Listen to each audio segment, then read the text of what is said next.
బంగారం, బ్యాంకులు, ఇతర ప్రైవేటు సంస్థల్లో ఉన్న విడిపించి కొనబడును. కొమ్మూరి గోల్డ్, ఆంధ్ర మరియు తెలంగాణ. నమస్తే, వెల్కమ్ టు మనం టీవీ. 4వ కార్తీక సోమవారం కావడంతో విశాఖలో ఉన్న శివక్షేత్రాలన్నీ కూడా భక్తులతో కిటకిటలాడుతున్నాయి. ప్రజెంట్ అయితే మాత్రం మనం జోడుగుడ్లపాలెంలో ఉన్న శివక్షేత్రంలో అయితే మనం ఉన్నాం. ఇదైతే మాత్రం ఒకప్పుడు నాగసాధువు గారు అయితే ఎవరైతే ఉన్నారో ఆవిడైతే మాత్రం అఘోరి ఇక్కడికి వచ్చి అయితే తనైతే భక్తులందరికీ కూడా దర్శనం అయితే జరిగింది. ఇప్పుడు అదే ప్లేస్లో అయితే మనం కూడా ఉన్నాం. ఒకసారి ఇక్కడ ఉన్న శివాలయం చూసుకోవచ్చు. ఇక్కడైతే మాత్రం బాబాజీ అయితే పెద్ద ఎత్తున ఇక్కడైతే దండలు వేసి ఇక్కడైతే భక్తులందరికీ కూడా శివుని యొక్క దర్శన భాగ్యం అయితే కల్పిస్తున్నారు. దీని అంతటికి సంబంధించి మనతో మాట్లాడడానికి అయితే మాత్రం బాబాజీ కూడా మనతో ఉన్నారు. ఆయనతో మాట్లాడదాం.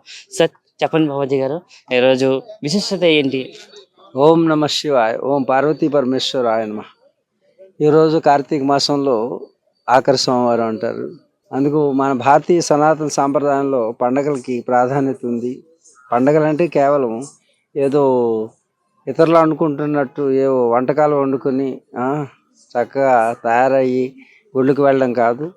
ఆత్మ విషయాబుద్ధి అంటారు. అంటే పండగలన్నీ కూడా ఆత్మజ్ఞానాన్ని అవగతం చేసుకుని ఆత్మశక్తిని జాగృతం చేసుకోవడానికి మన పూర్వీకులు ఋషులు అందించినటువంటి సంప్రదాయం. అయితే భౌతికంగా చూసినట్టయితే పండగలకి కొన్ని రకాల వంటకాలు చేసుకోవచ్చు, తినొచ్చు, చక్కగా సెలవు వస్తుంది. ఇవన్నీ భౌతికమైన ప్రయోజనాలు. అంతేకాదు సుమా, ప్రతి నెల సంధిలో అంటే మాస సంధిలో, అలాగే 10 పక్ష సంధిలో, సంధి అంటే సంధ్యా సమయం అనమాట. వీటిలో కొన్ని రకాలైనటువంటి శక్తులు, మనకి దుష్ట శక్తులు ఖాళీ సమయాల్లో దూరుతుంటాయి. తద్వారా మనకి శారీరక రోగం వస్తుంది, మానసికమైనటువంటి సంతులనం దెబ్బతింటుంది, అశాంతికి గురి అవుతాం, ఆధ్యాత్మిక శక్తి కూడా విహీనమవుతుంది. అంచేత ఈ సంధి సమయాల్లో వచ్చేటువంటి దుష్ట శక్తుల యొక్క ప్రభావాన్ని తగ్గించడానికి మన వాళ్ళు చాలా గొప్పవాళ్ళు, ఋషులు, ఎంతో తత్వదర్శకులు, దూరదర్శకులు అయినటువంటి మన వాళ్ళు ఈ సమయాల్లో ఇంకే దేశంలో లేనటువంటి విధంగా ఆయా సమయాల్లో శారీరక, మానసిక, ఆధ్యాత్మికమైనటువంటి ప్రయోజనాలని మనిషి పొందడానికి ఏం చేయాలని వాళ్ళు తాత్వికమైన దర్శనంతో మనకు అందించినవి పండుగలు. శారీరకమైనటువంటి ఆరోగ్యాన్ని, సుఖాన్ని ఇస్తూ, మానసికమైనటువంటి ప్రశాంతత ఇస్తూ, ఆధ్యాత్మికమైనటువంటి ఉన్నతిని కలగజేసేటువంటి ప్రక్రియని దీంట్లో మనకి అందించారు. మనం అనుకుంటాం కార్తీక మాసం అనగానే కార్తీక దీపం పెడతామని. కార్తీక దీపం అంటే ప్రమిద ఉంటుంది, ప్రమిదిలో మరలా నూనె ఉంటుంది, ఆ నూనెలో ఒత్తి ఉంటుంది. ఈ మూడు కలిస్తే ప్రమిది. ప్రమిది అంటే మట్టి లాంటి శరీరం, పాంచభౌతికమైన శరీరం అని, ఈ శరీరంలో నూనె ఉన్నంతసేపే వెలుగుతుందని, ఆ నూనె అనేటటువంటిది మన జీవన కాలమని, ఆ కాలంలో వర్తి అంటే నీ వర్తిత్వం, నువ్వు చేసే పని వెలగాలని, ఆ వెలుగు నలువైపులా ప్రసరింపజేయాలని, సాంకేతికమైనటువంటి అర్థాన్ని దాంట్లో నిమిడీకృతం చేస్తే కేవలం ఒత్తులు వెలిగించి దేవుడి మీద, ఆ లింగం మీద వెలిగించేసేటటువంటి, ఆ దేవుడికి ఒళ్ళంతా కాలిపోయేటట్టు వెలిగించేస్తున్నారు. ఎవరో ప్రవచనంలో 365 ఒత్తులు వెలిగించాలన్నారు. అంటే ఒకేసారి 365 రోజులు వెలిగించినట్టు పాపం అంతా పోతుంది అనేటువంటి భావనతో ఆ దేవుడి మీద వెలిగించేస్తున్నారు ఒత్తులని. అది అంటే ఆ పాపం అంతా పోవాలి. అంతేగాని వర్తిత్వం అంటే నీ యొక్క పర్సనాలిటీ, వ్యక్తిత్వం. వర్తి అంటే ఏకు కలిపితే ఒక ఒత్తి అవుతుంది. అంటే నీ జీవితం అంతా కూడా, ప్రతి అణువు కూడా నువ్వు ఎదుటివాడికి ఉపయోగపడాలి, అది వర్తిత్వం అని వర్తి చెబుతుంది. మీరు ఇంత విశిష్టమైన రోజున భక్తులందరూ కూడా శివునికి పూజలా చేస్తే కోరిన కోరికలు తీరుతాయా సార్? మరి తప్పకుండా. ఇప్పుడు మనయేవ కారణం మనుష్యానాం బంధ మోక్షయోః అంటుంది శాస్త్రం. మనిషి కోరుకుంటే, నువ్వు యాంకర్ కావాలనుకుంటే బాగా తపస్సు చేస్తే యాంకర్ అవుతావు, వంకరగా ఉండాలనుకుంటే వంకర్ అవుతావు. ఇంతే, నీ మనసే కారణం. నువ్వు కోరుకుంటే తప్పకుండా జరుగుతుంది. కానీ భగవంతుడు అనేది విగ్రహం, నిగ్రహం కోసం. నీ లోపల ఆత్మశక్తే భగవంతుడు. ప్రతి ఒక్కరిలోనూ భగవంతుడు ఉన్నాడు. ఈశావాస్యం ఇదం సర్వం యత్కించే జగత్యాం జగత్. ఈ జగత్ అంతా కూడా భగవతత్వమే అయి ఉన్నది. ప్రతి దానిలోనూ భగవంతుడు ఉన్నాడు. నువ్వు చూడగలిగితే. చూడలేకపోతే భగవంతుడిలో కూడా భగవంతుడు కనపడ్డు. కాబట్టి మన యొక్క భారతీయ సనాతన సాంప్రదాయంలో ప్రతి ఒక్కరిలోనూ అంతరాత్మ అయినటువంటి పరమాత్మ ఉన్నాడని, అంతర్యామిగా ఉన్నాడని, ఆ అంతర్యామి బయట ఉన్నటువంటి విగ్రహంతో కాంటాక్ట్ పెట్టుకున్నప్పుడు మనకి నిగ్రహం కలుగుతుంది. నిగ్రహం కలిగితే ఆలయం అంటే ఆ లయం అవుతాం. ఏమవుతాం? ఆ లయం అవుతాం. అంటే దానిలో లయం అవుతాం. అంటే అన్ని విషయాల్లో ఆలోచించకుండా మనసు ఏమవుతుంది, భగవంతుడు ఉన్నాడని భగవంతుడు లయం అయినప్పుడు ఏకీకృతం అవుతుంది. అంటే సైంటిఫిక్గా మనకి ఏమవుతుందంటే ఎప్పుడైతే ప్రశాంతత ఏర్పడిందో దాంట్లో శక్తి ప్రవేశిస్తుంది అనమాట. లోపల ఉన్నటువంటి శక్తి జాగృతి అవుతుంది, ఆత్మశక్తి జాగృతి అయి పరమాత్మగా మారుతుంది. కాబట్టి దేవుడు బయట ఉన్నవాడు మనకు వరం ఇస్తాడా కాదు, నీ లోపల ఉన్న శక్తి నీకు వరమై నీకు ప్రసాదిస్తుంది. కాబట్టి తప్పకుండా మన వాళ్ళు పెట్టినటువంటి సంప్రదాయాన్ని మనం అనుసరిద్దాం, ఆచరిద్దాం.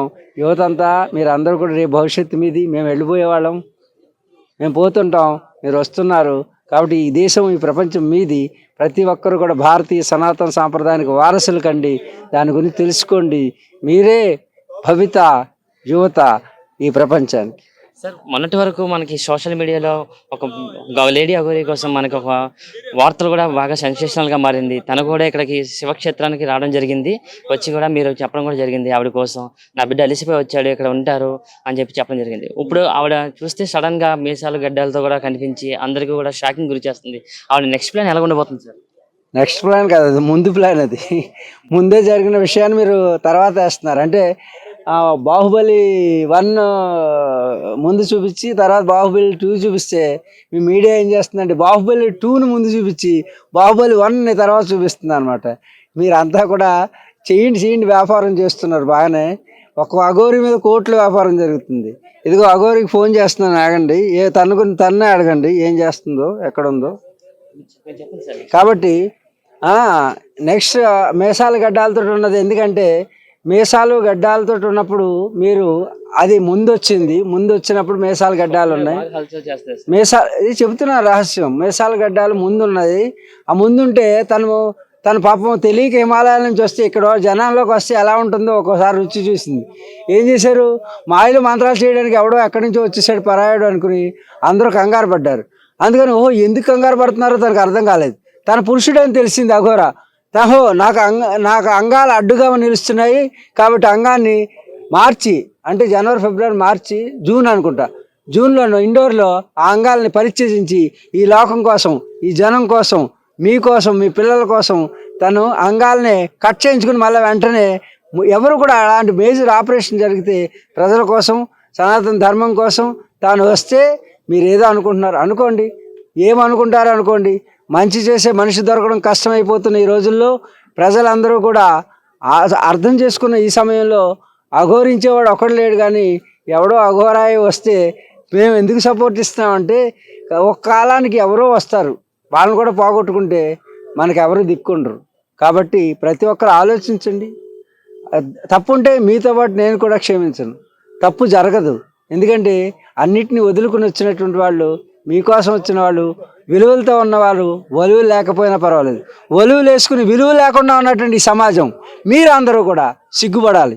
కాబట్టి మీడియాకి 300 డిజిటల్ ప్లాట్ఫామ్ 300 మందికి మీరు నెగిటివ్గా ప్రచారం చేయమని ఎవరు ఇచ్చారు మీకు? ఆ లెటర్ మా దగ్గర ఉంది. మీకు అందరికీ కూడా 300 డిజిటల్ ప్లాట్ఫామ్ అంటే తప్పుగా ప్రచారం చేయండి అని వచ్చింది. ఇది ఎందుకు ఎవరో చెప్పారు మీ మీడియా నుంచి, నాకు ఇది నిజమో అబద్ధమో కానీ ఆ లెటర్ మాత్రం ఫేక్ అవునో కాదు కానీ నాకు తెలియదు. కాబట్టి మీరు అందరూ, మన దేశం ఇది, మన సంస్కృతి, మనల్ని కాపాడుకోకపోతే ఇంకెవరు కాపాడలేరు.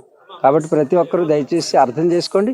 ఒకవేళ అఘోర కనుక తప్పు చేసి, ఇదిగో మేము పంపించాం, మీరు గట్టిగా అల్లరి చేస్తున్నారు కాబట్టి మహారాష్ట్ర అక్కడి నుంచి నాకు ఫోన్ చేసి, బాబాజీ మీరు నన్ను ఆపుతున్నారు, మీరు ఆపడానికి వీలేదు, నా ఇష్టం నేను చేసుకున్నాను. తర్వాత ఏమవుతుందో మాకు తెలియదు, మేము కూడా కంట్రోల్ చేయలేం. సార్, తను ఎక్కడికి వెళ్ళినా సరే అక్కడ పోలీసులతోనే, లోకల్గా ఉన్న ప్రజలతో గొడవ పడుతుంది. అసలు అఘోరి అంటే చాలా శాంతంగా ఉంటారు. ఈ అమ్మాయి చూస్తుంటే చాలా అగ్రెసివ్గా అందరి మీద చేసుకొని దాడి చేస్తుందని చెప్పి అన్ని చెప్తున్నారు సార్. దానికి ఏమంటారు? హిమాలయ యోగులకి కొంచెం కోపం ప్రదర్శిస్తారు, ఎందుకంటే వాళ్ళ చుట్టూ జనం ఉండకూడదని. ఇది నేను ఇక్కడ చూడండి, నాకు సభ్యత లేదనుకుంటారు ఒకరు. ఇంతమంది జనాన్ని కూడా ఎప్పుడూ కమాండ్ చేస్తుంటాను నేను. ఎవరిని శిష్యుల్ని ఒక్క శిష్యులు లేడు, నాకు భయపడి పారిపోతుంటారు. ఎందుకంటే అగ్రెసివ్నెస్ కాదు, దట్స్ నాట్ అగ్రెసివ్నెస్. ఆగ్రహం వేరు, కోపం వేరు, క్రోధం వేరు. ఆగ్రహం అంటే ఒక మంచి పద్ధతిలో అమ్మాయి చూడు ఇంత బూడిద వేసేస్తుంది దేవుడి మీద, దాని అర్థం ఏంటి అంటే ఆ నెత్తి మీద బూడిద వేసేస్తే పుణ్యం వచ్చేస్తుంది, ఎంత బూడిద వేస్తే అంత, ఇంత పెడితే రాదు, ఇంతే వస్తుందని భయం. అర్థమైందా? ఇలాంటివి పిచ్చి, ఈ పిచ్చి ముదిరితే ఏమవుతుంది? పూజ పేరుతో పిచ్చి, దేవుడి పేరుతో పిచ్చి, అప్పుడు ఆ కోపడతాం అనమాట, ఆ నటిస్తాం. అది మీకు ఆగ్రహం. మీ భాషలో మాత్రం కోపం, క్రోధం. మా భాషలో ధర్మాగ్రహం. ఏంటి? ధర్మాగ్రహం. ధర్మానికి హాని కలిగితే మేము కోపడుతుంటాం అనమాట. అది సార్ మళ్ళీ అఘోరి మళ్ళీ తెలుగు రాష్ట్రాలకు ఏమైనా వచ్చే అవకాశాలు ఉన్నాయా? 2 daysలో రాబోతుంది. మరలా హల్చల్లానే మీకు కనపడుతుంది. మీరు ఏం చేసుకుంటారో చేసుకోండి. తన ప్రయాణం ఎటుపక్క సార్? ఎటుపక్క ధర్మం వైపు. మీరు చంపే వరకు మీరు ఊరుకోనంటే మీ ఇష్టం. ఎందుకంటే ఒక మంచి వ్యక్తితో ఓ మామూలు మనిషి అఘోరా మీరు పేరు పెట్టారు, అఘోరా అని పేరు పెట్టారు. ఓకే అఘోరా, మా నాగా సాధు తను చెప్పింది, మీరు ఏమంటే అది నేను అదే అన్నది. మీరు ఏం చేయమంటారో అదే చేస్తానంది. అన్నీ చేసినా సరే అఘోరా ఇది, అఘోరా ఇది. గడ్డాలు పెంచుకున్నా మరో వేషం. ఓకే, గడ్డాలు ముందు ఉన్నాయి, వెంటనే ఇది అడ్డుగా ఉంది. ఏ స్త్రీలైనా అపార్థం చేసుకుంటారు కాబట్టి తన మర్మాంగాల్ని పూర్తిగా తీసి త్యజించినటువంటి ఒక మహా వ్యక్తి నీకోసం. అలాంటి దాన్ని నాకు అలా కనపడుతుంది, నేను అలా చెప్తున్నాను. మీకు ఎలా కనపడుతుందో, దొంగలాగా కనపడుతుంది, దొంగవాడికి దొంగలా కనపడుతుంది, వ్యభిచారికి వ్యభిచారిలా కనపడుతుంది. జైసా దృష్టి వైసా సృష్టి. నేను యోగిని కాబట్టి యోగిలా కనపడుతుంది. ఓకే, వస్తుంది. ఇప్పుడు నాకు రిపోర్ట్ మార్నింగ్ ఈవినింగ్ రిపోర్ట్ ఉంటుంది. మీరు అనుకుంటున్నారు చుట్టూ కెమెరాలు ఉన్నాయి తెలుసా? కారు చుట్టూ కెమెరాలు ఉన్నాయి. మీరు ఏమైనా మాట్లాడండి, మీరు ఏం మాట్లాడారో అన్నిటికీ సమాధానం మా దగ్గర ఉంది.